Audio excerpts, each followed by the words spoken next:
आदमी अपनी शर्ट उतारता है जिससे उसके शरीर पर बने अनगिनत निशान दिखने लगते हैं। हर एक निशान एक जान की कीमत है। उसने खुद को इस तरह से ढाला है कि वो एक खूंखार कातिल बन चुका है और उसे बस आज के दिन का इंतजार था ताकि वो उसे हरा सके जिसने उससे उसका सब कुछ छीन लिया, यानी ब्लैक पैंथर। लड़ाई शुरू होने से पहले टीचाला ने वाकांडा की परंपरा के अनुसार अपनी ब्लैक पैंथर की शक्तियां हटाने वाला काढ़ा पी लिया। एक नए राजा के लिए इतने कम समय में ये गद्दी के लिए उसकी दूसरी चुनौती है और ये लड़ाई एम्बाकू के साथ हुई उस पहली लड़ाई से कहीं ज्यादा खतरनाक और जानलेवा होने वाली है। टीचाला एरिक का दर्द समझता है और अपने लोगों के प्रति उसकी हमदर्दी भी जानता है। ये लड़ाई सिर्फ गद्दी के लिए नहीं है बल्कि दो अलग अलग सोच की टक्कर है। टीचाला वाकांडा को दुनिया से छुपाकर सुरक्षित रखना चाहता है जबकि एरिक बदला और कब्जा करने में यकीन रखता है। इसी कश्मकश की वजह से टीचाला के वार कमजोर पड़ने लगते हैं और आखिरकार एरिक उस पर पूरी तरह से हावी हो जाता है। एरिक का हर वार जानलेवा है, वो जरा भी रहम नहीं दिखा रहा। ये मेरे पिता के लिए है ज़ूरी, मैं तुम्हारे पिता की मौत का जिम्मेदार हूँ। टीचाला नहीं। टीचाला को बचाने के लिए ज़ूरी एरिक के हाथों बेरमी से मारा गया, लेकिन ज़ूरी की मौत से भी एरिक नहीं रुका। वो लगातार मुक्के मारता रहा। सालों का दबा हुआ गुस्सा, दर्द और नफरत उसने टीचाला पर निकाल दी। ये वाकांडा का सदियों पुराना सख्त नियम है कि लड़ाई के दौरान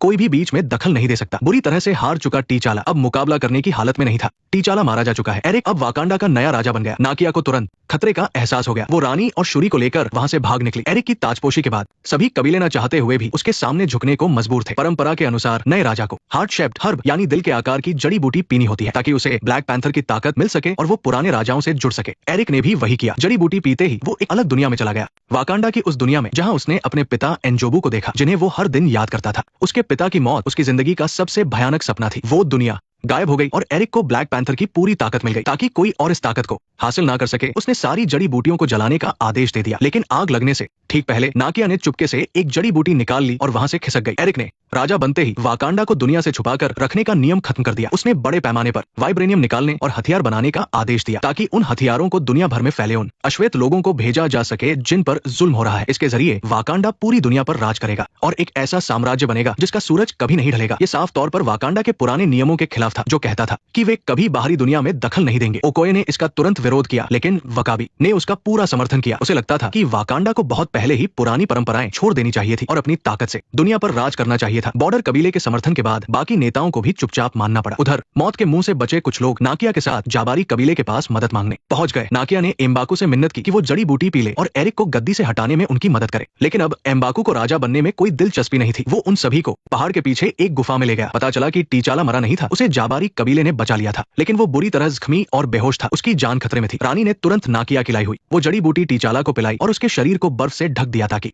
वो जल्दी ठीक हो सके। जड़ी बूटी पीते ही टीचाला फिर से अपने पूर्वजों की दुनिया में पहुंचा और वहां अपने पिता टीचाका से मिला। इस बार का नजारा पहले से बिल्कुल अलग था। टीचाला का पूर्वजों की दुनिया में आना एक बार अंधेरे में और एक बार उजाले में हुआ, जो उसके मन की उलझन और सच्चाई को दर्शाता है। पहली बार वो रात के अंधेरे में मिला था। वो अपनी उलझन में पिता से रास्ता पूछ रहा था, बिना ये जाने की उसके पिता ने एंजोबू के साथ हुई गलती और उस अनाथ बच्चे का सच हमेशा छुपाए रखा। लेकिन जब वो दिन के उजाले में मिला तो सारी सच्चाई सामने आ चुकी थी। आखिरकार उसने अपने पिता की गलती और उनके बचकर भागने के फैसले का सामना किया। उसे समझ आ गया था कि उसके पिता का वाकांडा को दुनिया से छुपाना और अपनी गलती को नजरअंदाज करना बिल्कुल गलत था। इसलिए इस बार उसने आंख मूंद कर अपने पिता की बात नहीं मानी। उसने कहा कि उसके पिता को एरिक को ऐसे नहीं छोड़ना चाहिए था और बाहर मुसीबत झेल रहे अपने लोगों को नजरअंदाज नहीं करना चाहिए था। उसके पिता ने सफाई दी कि उन्होंने जो कुछ भी किया वाकांडा को बचाने के लिए किया, लेकिन अब टीचाला को पूरी तरह समझ आ गया था कि एरिक उन्हीं की गलतियों का नतीजा है। उसे अपना राज सिंहासन वापस लेना होगा और इन सारी गलतियों को सुधारना होगा। उसके बाद टीचाला को होश आ गया और उसे ब्लैक पैंथर की शक्तियां वापस मिल गई। उसे पता चला कि एरिक दुनिया भर में खतरनाक हथियार भेजने वाला है, तो उसने उसे रोकने का फैसला किया। निकलने से पहले शुरी ने चुपके से बचाकर रखा हुआ ब्लैक पैंथर सूट वाला हार वापस टीचाला के गले में पहना दिया। अब एरिक और उसके बीच एक आखिरी और आर पार की लड़ाई होने वाली थी। इधर बेखबर एरिक पूरी तेजी से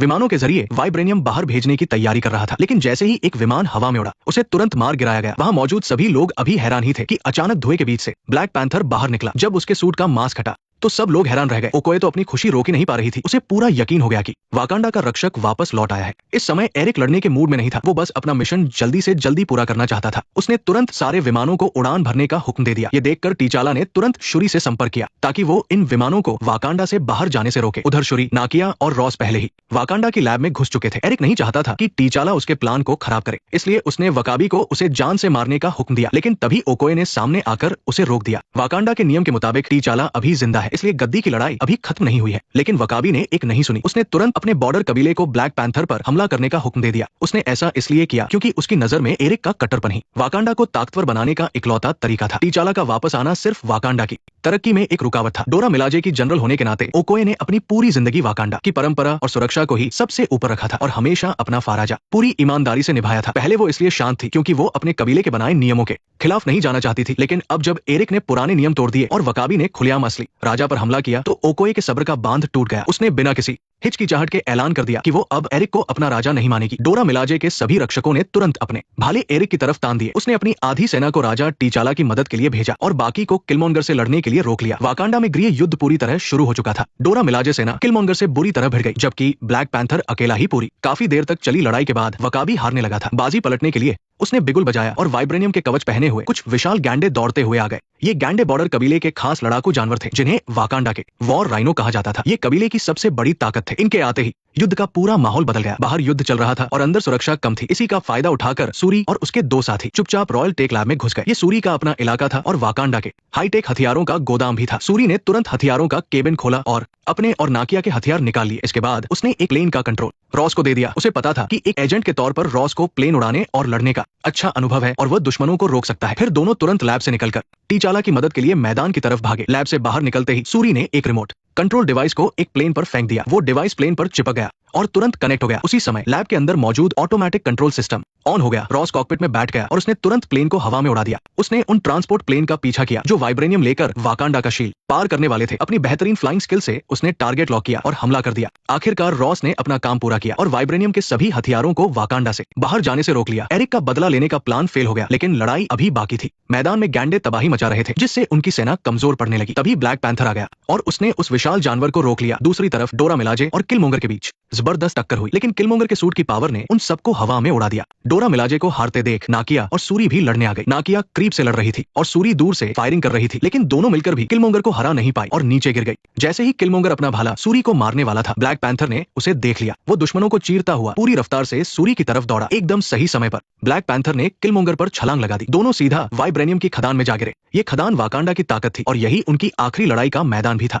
ब्लैक पैंथर और किलमोंगर राजशाही खून वाले इन दोनों के बीच एक जोरदार जंग शुरू हो गई। दोनों ने वाइब्रेनियम के सूट पहने थे और दोनों के पास ब्लैक पैंथर की शक्तियां थी, इसलिए दोनों में से कोई भी किसी को चोट नहीं पहुंचा पा रहा था। तभी टीचाला को एक तरकीब सूझी। जीतने के लिए उसने याद किया कि जब खदान में ट्रेन तेजी से गुजरती है तो उसकी मैग्नेटिक फील्ड से नैनो वाइब्रेनियम सूट कुछ देर के लिए काम करना बंद कर देते हैं। उसने तुरंत सूरी से सबसे नीचे वाली ट्रेन को चालू करने को कहा और एरिक पर झपट पड़ा। सूरी अपने भाई का प्लान समझ गई और उसने ट्रेन चालू कर दी। ट्रेन बहुत तेज रफ्तार से उनकी तरफ आने लगी जिससे उनके नैनो सूट गायब होने लगे। टीचाला ने मौका पाकर एक ही वार में किलमोंगर को हरा दिया। राजशाही खून की ये जंग आखिरकार एरिक की हार के साथ खत्म हुई। टीचाला को बहुत अफसोस हो रहा था क्योंकि उसके पिता की गलती की वजह से उसके इस भाई ने बचपन से ही दुख झेला था, इसलिए उसने एरिक की जान नहीं ली। और उस पल एरिक की आंखों से अपने पिता की याद में आंसू छलक पड़े। बदला लेने और अपने पिता का सपना पूरा करने का भारी बोझ उसके कंधों पर था। बचपन में जब उसके पिता मारे गए थे तब उसने अपना दर्द छुपा लिया था और वो रोया नहीं था, लेकिन अब जाकर उसका बोझ हल्का हुआ था और उसके बरसों के दबे हुए जज्बात आंसू बनकर बह निकले। बचपन से ही उसके पिता ने उसे बताया था कि वाकांडा दुनिया की सबसे खूबसूरत जगह है। ऑकलैंड की सड़कों पर पले बढ़े एक लड़के के लिए ये सब किसी परी कथा जैसा था। उसे हमेशा से विश्वास था कि एक दिन उसके पिता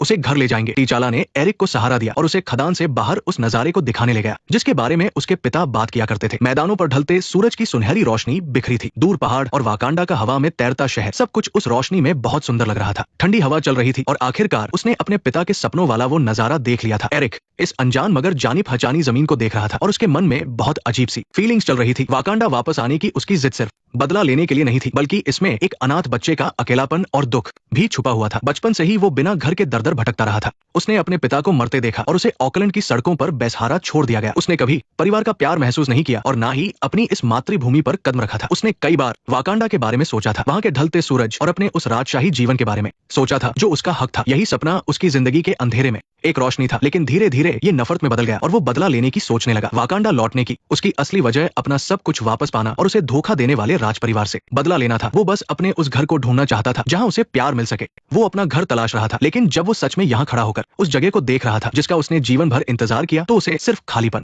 और दुख महसूस हो रहा था। उसने अपना बचपन और वो प्यार हमेशा के लिए खो दिया था जो उसे मिलना चाहिए था। इतनी देर से घर लौटने पर भी उसके दिल के घाव नहीं भर पाए। टीचाला उसकी आंखों का दर्द समझ गया था कि वो अंदर से कितना टूटा हुआ है। उसने एरिक को बचाने की कोशिश की, लेकिन एरिक ने मना कर दिया। वो अपनी इश्क के साथ मरना चाहता था, झुकना नहीं। आखिरकार अपने घर को आखिरी बार देखकर उसने दम तोड़ दिया। इसी के साथ खदान के बाहर चल रहा युद्ध भी खत्म हो गया। एम्बाकू अपने जबारी कबीले के साथ मदद के लिए आ गया। उन्होंने ओकोए और डोरा मिलाजे के साथ मिलकर बॉर्डर कबीले को घेर लिया। कमजोर पड़ चुकी वकाबी की सेना हार गई और वकाबी को अपनी गलती का एहसास हुआ। उसने हार मान ली। सभी इक़दार पकड़े गए और वाकांडा में फिर से शांति लौट आई। एरिक की मौत से टीचाला को जीत की खुशी नहीं हुई, बल्कि वो और ज्यादा गंभीर हो गया। उसे समझ आ गया कि वाकांडा को अब दुनिया से अलग थलग नहीं रहना चाहिए और ना ही एरिक जैसा खूंखार रास्ता चुनना चाहिए। उसे एक बीच का रास्ता निकालना होगा। वाकांडा को दुनिया के लिए खोलना होगा। वाइब्रेनियम तकनीक बांटनी होगी और मुसीबत में फंसे लोगों की मदद करनी होगी। वाकांडा को दुनिया को बचाने वाली ताकत बनना होगा, न कि छुप कर रहने वाला कोई देश। संयुक्त राष्ट्र की सभा में टीचाला ने पहली बार पूरी दुनिया को वाकांडा की सच्चाई बताई। उसने ऑकलैंड में जानबूझकर वो बिल्डिंग खरीदी जहां उसके पिता ने एंजोबू को मारा था। यहीं पर उसके पिता ने परिवार और देश के साथ बहुत बड़ा धोखा किया था। लेकिन अब वो वहां पर एक बड़ा